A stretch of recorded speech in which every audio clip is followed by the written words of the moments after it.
Je suis skipper professionnel, je vous emmène dans les coulisses du métier avec les revalidations à effectuer tous les 5 ans. Que vous envisagiez une croisière en famille ou que vous souhaitiez devenir skipper, on vous explique tout sans jargon inutile.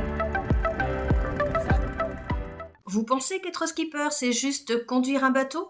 Ne vous fiez pas au maillot de bain. Vous allez être étonné de toutes les aptitudes que requiert cette profession. On vous explique les côtés cachés du métier, juste après une brève présentation du diplôme.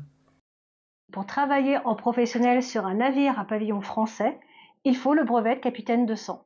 Il faut valider 12 mois de navigation en 5 ans pour conserver les prérogatives du diplôme. Sinon, il faut repasser l'examen. Le brevet de capitaine de sang est composé de plusieurs modules, dont 3 sont à revalider tous les 5 ans. Le médical 1, la lutte contre l'incendie et les techniques individuelles de survie. Et chaque année, la visite médicale est obligatoire.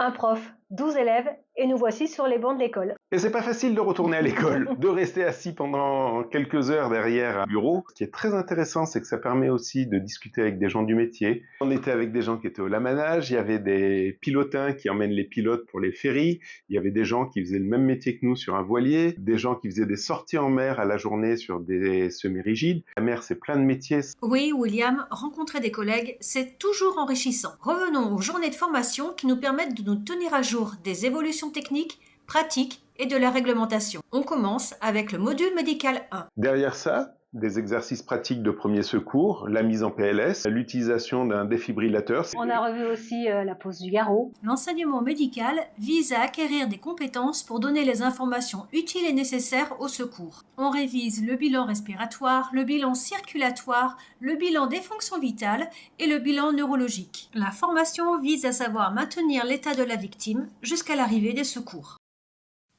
Le livret professionnel maritime est le document justifiant justement de la qualité de professionnel. Lorsque le médecin le valide, c'est le sésame pour prendre la mer.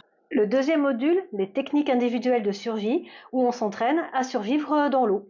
Donc il faut imaginer que notre navire a eu une avarie et qu'il a fallu quitter le navire. La formation prépare à réagir efficacement. Il s'agit de développer les bons réflexes pour assurer notre sécurité et celle de l'équipage en attendant l'arrivée des secours.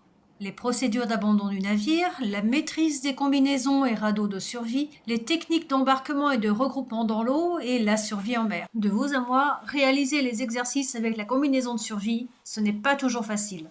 Vous avez l'habitude de le voir en maillot de bain, lunettes de soleil, et le voilà prêt à survivre en mer. Quand je vous disais que le brevet de capitaine, ce n'est pas que tenir la barre. Likez si vous êtes prêts à connaître le module de lutte contre l'incendie. Le troisième module qu'on a eu à revalider et qui n'est pas un des moins intéressants, parce qu'on a beaucoup échangé dessus, c'est le feu. Donc le feu, on a parlé de tout ce qui est lithium, on a parlé d'extinction de batteries AGM, on a parlé de plein de types d'extinction sur différents types de navires, fer, plastique, etc., semi-rigide. Après, il y a la partie pratique. Donc on s'habille en pompier, on part avec des lances à incendie éteindre un feu. Je crois qu'il était à une centaine de degrés au sol.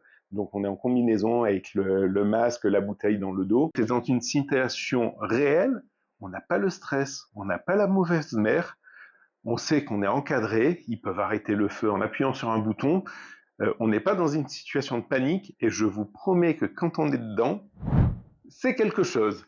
Plus tout le matériel à se trimballer. On avait aussi les pompiers qui sont venus s'entraîner avec nous. Les techniques ont changé en 5 ans, c'est-à-dire qu'à l'époque, quand je l'ai fait il y a 5 ans, on marchait en canard, etc. Aujourd'hui, on marche à genoux. On cherche le point chaud plus comme avant parce que les combinaisons ont tellement évolué que ça tient 900 degrés. On a même eu un des casques des formateurs qui a fondu. C'est pas mauvais signe, ça veut juste dire qu'il va falloir penser à sortir. C'est chaud les exos, hein. Le feu à bord, c'est l'une des situations les plus redoutées en mer. Dans le cadre du brevet de capitaine de sang, le module de lutte contre l'incendie prépare à y faire face. L'objectif est de réduire les risques et savoir agir vite en cas d'urgence. Maintenant que vous ne voyez plus le métier de skipper sous le même angle, vous savez ce qu'est un marin professionnel. Voilà, vous savez maintenant pourquoi et comment se passent les revalidations des modules du brevet de capitaine de sang. Si vous avez des questions, n'hésitez pas à les poser en commentaire.